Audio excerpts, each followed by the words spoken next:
It's no secret that Disney Star Wars is barely Star Wars anymore. Lightsabers aren't lethal anymore, main characters with their name in the title aren't actually the main characters, and training for years to use the Force doesn't mean squat anymore. Rey Skywalker. Not to mention they're obsessed with, as the drinker puts it, the message. But we're not here to talk about all that. We're actually going to talk about one of the few things Disney Star Wars has done somewhat right.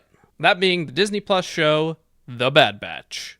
Yes, I know it has plenty of the same problems, but what we're here to talk about today is if Season 3, the final season of The Bad Batch, is actually worth something compared to the rest of Disney Star Wars. But before we get to that, I just want to remind you all to consider becoming a channel member. Not only does it directly support me and help me make better content for you, but you also get a whole bunch of cool rewards. Early video access, member-only emotes, which, by the way, there's a whole bunch of new ones coming very, very soon. Director's cuts, a badge next to your name that shows just how cool you are and just how long you've been a member for, as well as your name in the end credits of every single video. So consider becoming a channel member if you want to show that little bit of extra support. Thanks, everyone. We're also trying to hit 900 subscribers before the end of March. I know, it's a big number, right? Big, scary number. Ooh, 900. That's a big one. But if you enjoy my content and the general vibes I bring to the table, then consider dropping a sub. It would really mean a lot to me.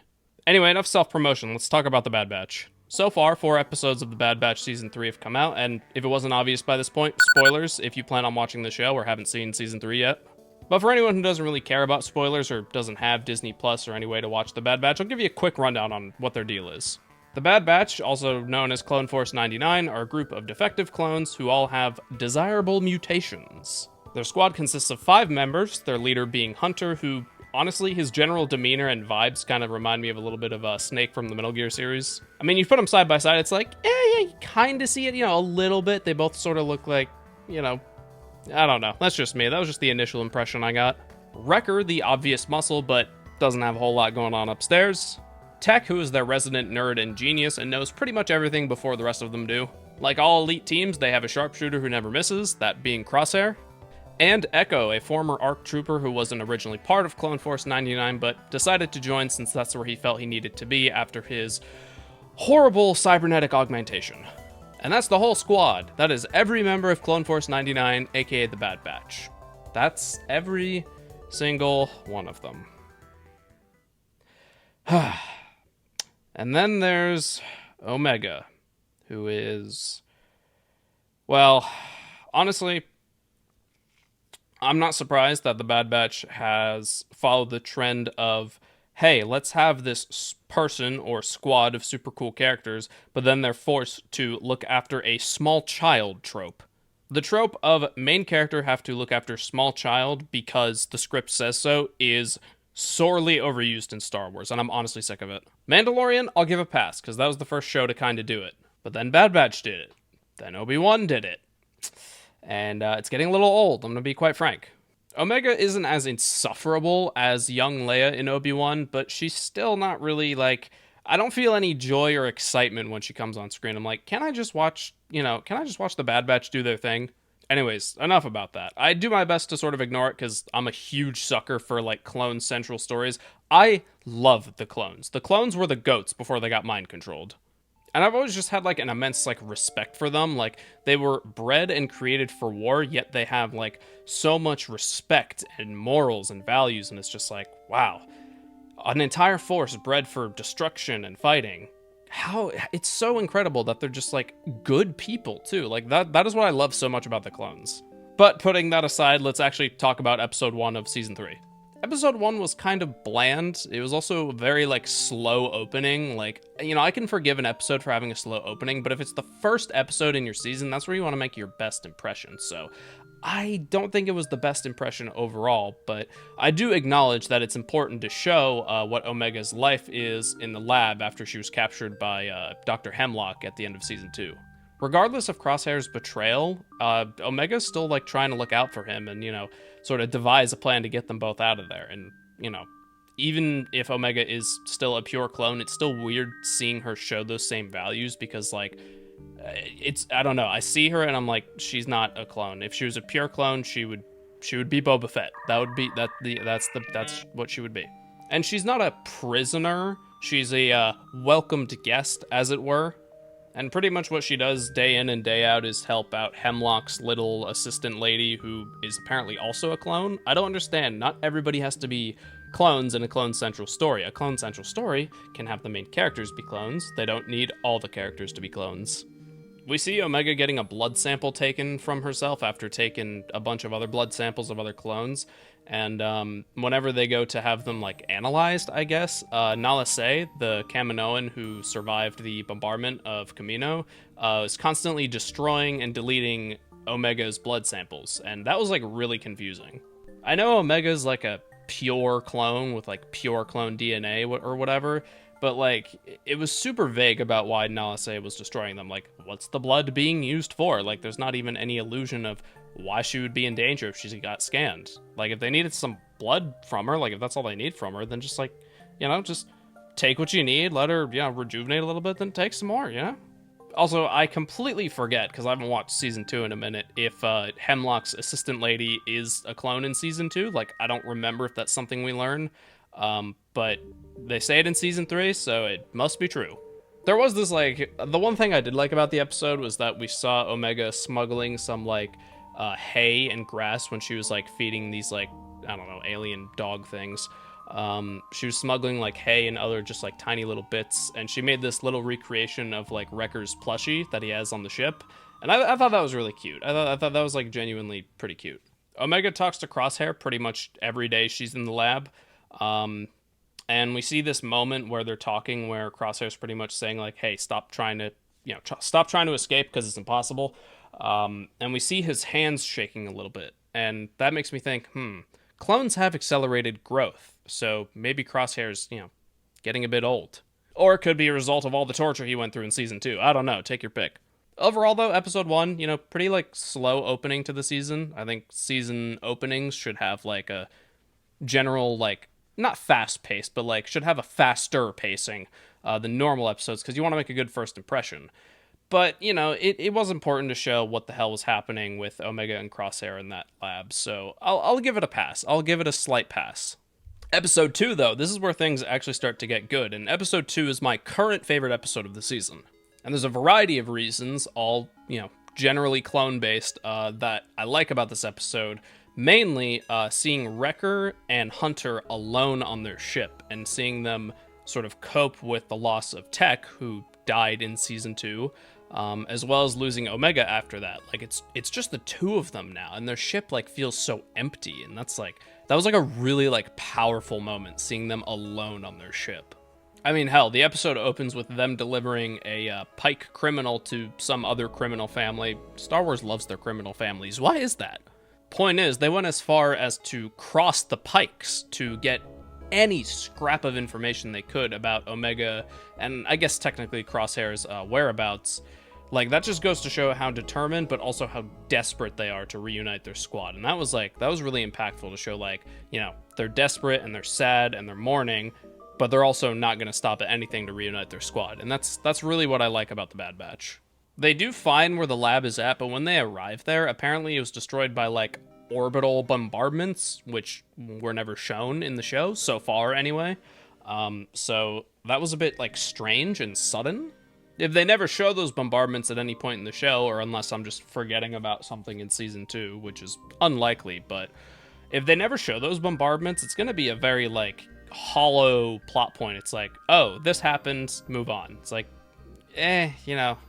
we find young clones there who are pretty much surviving on the planet after the lab got bombarded. And it's pretty interesting to see how younger clones would interact with some experienced clones who've already been through a war. I don't remember seeing any young clones at the lab in Season 2, because the lab was like a location in Season 2. But I don't recall seeing any young clones there. I think there were some young clones on a ship that Echo and Rex liberated, but I don't remember seeing any of them at the lab. Like I said, I could just be forgetting, so take that with a grain of salt. The little clones offer them a little bit of information that might help them find where Omega went, as there's a functioning console still within the facility. And one of the young clones agrees to go with Hunter and Wrecker to the facility, but the other two decide to stay behind because of how dangerous and toxic and irradiated it is down there. And while the three of them are going through the facility, the other two young clones think to themselves, we could take their ship and leave because this jungle is, super dangerous and inhabited by tons of hostile things. It's their chance to escape, so they go to investigate the ship. But as their brother and Hunter and Wrecker are in trouble, they're like, we could leave them to die, or we could risk our own lives to save them. And if you know what clones do, the first thing they're gonna do is risk their lives to save their brothers. And that was a big point for me in that episode. Point is, this episode is really good because it shows that even at a very young age, loyalty is something the clones will always value and is something that is sort of engraved in their hearts. And that's one of the reasons I really like the clones, is how loyal they are. Minus the whole mind control thing, but that's not really their fault. Episode 3 is where Omega and Crosshair make their escape out of the lab. It's a bit of a convenient escape at times, but, this is Disney Star Wars we're talking about. I mean, come on. The Emperor comes to visit the lab in person to sort of see the progress on Project Necromancy. And correct me if I'm wrong, but I think this was a project mentioned in The Mandalorian as well. And because of that, Nala Se has to go with Hemlock and the Emperor to the vault to see the progress, so she's not able to destroy the blood sample today. And this is where the MacGuffin of the escape comes in. Nala Se leaves her sort of access tablet thing behind, and Omega essentially uses it as a master key. Nala Se's a scientist. I feel like some of the things it accesses, prison cells, for example, I feel like those shouldn't be available to her. And after getting Crosshair out of prison, they go to escape through the kennels where those alien dogs were being kept. And essentially the tunnel opens, and then it stays open for a little bit, and then the ray shields close. And I find it very unlikely that Crosshair and Omega were able to outrun closing ray shields, not to mention ones that were closing sooner because they were discovered. I find it very unlikely that they were able to outrun ray shields. Just seems a bit convenient, if you ask me. One good thing I did like about this episode is when stormtroopers were pursuing them through the jungle, Crosshair was taking aim at some of them, and he fired, but he missed. And then he stops, looks at his hand, and it's shaking, and he's shaking it just out of frustration. And that was a really good little moment and gives us a little bit of insight as to sort of what's going on with him and how unstable he is right now. They get off the planet by taking the ship of the stormtroopers that pursued them, and when Omega goes aboard to sort of take control of the ship, I find it extremely unlikely that every single stormtrooper except the pilot would get off of the ship. I understand that it's a pursuit force, but a ship needs multiple people to man it, and at the very least, security, so stuff like this doesn't happen. So, I don't know about that one. Overall, seeing Omega get familiar with the facility in episode 1 and using her, general know-how of how to get around to sort of plan a general escape, I thought that was pretty good because it shows that her character is developing a little bit, and, it made sense generally how they were able to get from one place to another. But the whole tablet, MacGuffin, Master Key thing, that didn't really fly for me, nor was that scene with the ray shields, quite frankly. I'd say this escape was a 50-50, 50%, yeah, I get it, that makes sense. The other 50, not really making sense. But I've seen worse escapes in my time, so I'll let this one slide for now. It's not a bad episode. It's not a great episode. I am tempted to say it's mid. It didn't feel like filler, which was important because the story was progressing. I don't know, it kind of was, the escape was mid, and since that was the main point of the episode, that's kind of why I'm tempted to say the episode was mid, but I think for now I'll give it 0.5 above mid, just for now. But if I notice anything, or if any other details cross my mind, I might bump it down. I'm not hesitating to do that. And the final episode, episode 4, follows very, very, very similar story beats to episode 3. Basically, Omega and Crosshair crash land on a planet, and they're pretty much in the exact same situation. They're surrounded by the Empire, they need to get out of there. Omega wants to escape with, minimal violence and bloodshed, but Crosshair's yeah, no, this is the Empire, that's not gonna happen. So there's a bit of conflict and tension between the two of them, and I think that helped the episode a little bit because, the two aren't too well acquainted just in general. Obviously, they got more familiar with one another when they were at the lab, But, they don't really know each other. Like, Omega doesn't have the same relationship with Crosshair that she does with the rest of Clone Force 99. So it's kind of like, it's interesting to see tensions and conflicts between the two arise because we haven't seen any of that yet. At one point, Crosshair is like, yeah, your idea is not going to work. I'm going to do this myself. But then Omega's pretty much on her own for a little bit, and she goes back to rescue that alien dog they brought with her. And then Crosshair shows up and is like, fine, we'll try to do it your way with minimal violence. He's not happy about it. He's very reluctant to do it, and you can sort of tell that he's like, why am I actually doing this? But it shows that his character is, very slowly moving in a better direction. I thought that was like some actual, pretty decent storytelling and character development. And there was also this one scene that I think is probably my favorite scene in the episode, where Omega is gambling by playing some cards, kind of like how she did at Sid's cafe place in season 1 and 2. It was interesting to see that skill come back into play because it was kind of just like there for a little bit and then it vanished. So seeing it called back to is pretty good. But what I really liked about this scene was how Omega just sort of kept, winning and winning and winning. And then an Imperial officer and his guard come in. They have no idea who she is. And the tension can really be felt when the Imperial officer is like, hey, you want to fight against a real opponent? Well, play against a real opponent, I guess. And the music in the season is it's general Star Wars music for the most part. But I think the music in the scene really helped with the sort of tension of the situation and the general demeanor of the Imperial officer sort of being overconfident, knowing he has all the power and whatnot.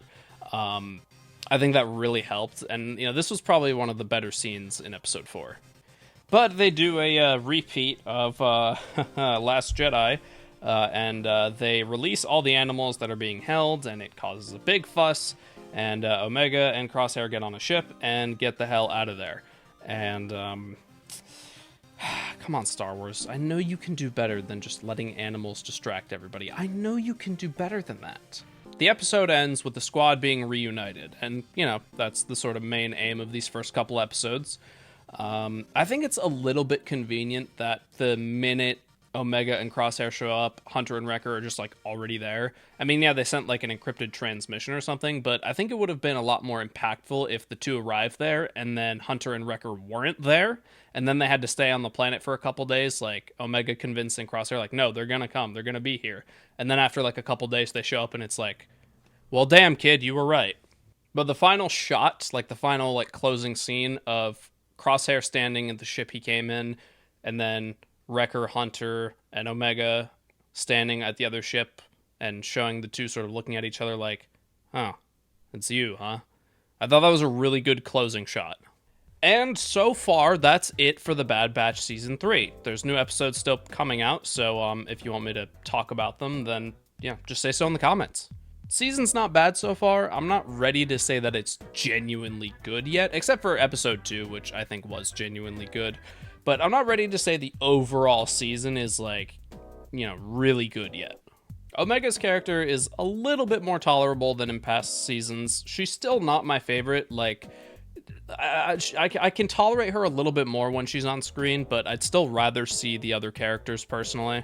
And the first 4 episodes kind of just felt like the writers trying to reunite the squad in a way that makes sense, but you can see with some of the plot points, the sort of you can see their rush to get to that point sort of bleed through a little bit, but, that's to be expected. Out of these first 4 episodes, I wish we got to see more of Hunter and Wrecker and just, sort of seeing them cope with how divided and broken their squad is, because that was one of the best things about episode 2 in this season so far, was seeing how they were coping, just seeing how desperate they were, and I wish there was a little bit more of that. Hopefully the remaining episodes of season 3 of The Bad Batch are a little bit more like episode 2, sort of clone values and clone combat and all that good stuff. If you enjoyed this video and just like the way I talked about things, then be sure to go check out some of my other videos where I talk about other shows, such as Invincible Season 2. I know I didn't talk about Episode 4, I'm going to cover it briefly, kind of like what I did with these episodes here, when the next set of episodes comes out this month, so be sure to look forward to that. And since it's the end of the video, I can pretty much say whatever I want and talk about whatever random topics I feel like. I have a question for all of you. Would you like to see me talk about the Halo TV show Season 2? Because that's coming out as well, and I know Hidden Xperia makes fantastic videos on it, but I'm just curious if you'd all like to hear my 2 cents as well. And I have another question for all of you. Yes, I'm bombarding you with questions. You, the viewers, are here to be entertained. Nah, I am here to question you. Would you like to see a playlist comprised of all the music I use in my videos and live streams? Because I've been asked a couple of times, like, hey, what song is this? Or like, what song did you use here? I'd be more than happy to put together a playlist to provide all the music I use in my videos. So if that's something you'd like to see and something you'd actually like get something out of, then say so in the comments. And of course, again, be sure to drop a sub. We're trying to hit 900 subscribers before March is out. Now, big scary number, but I know we can do it. So consider dropping a sub. But yeah, that's going to do it for now. If you want to see me talk about the rest of the Bad Batch Season 3, just say so in the comments. But that's where I'm going to round it out for now. And, yeah. Have a good day, everyone. Rey Skywalker. No!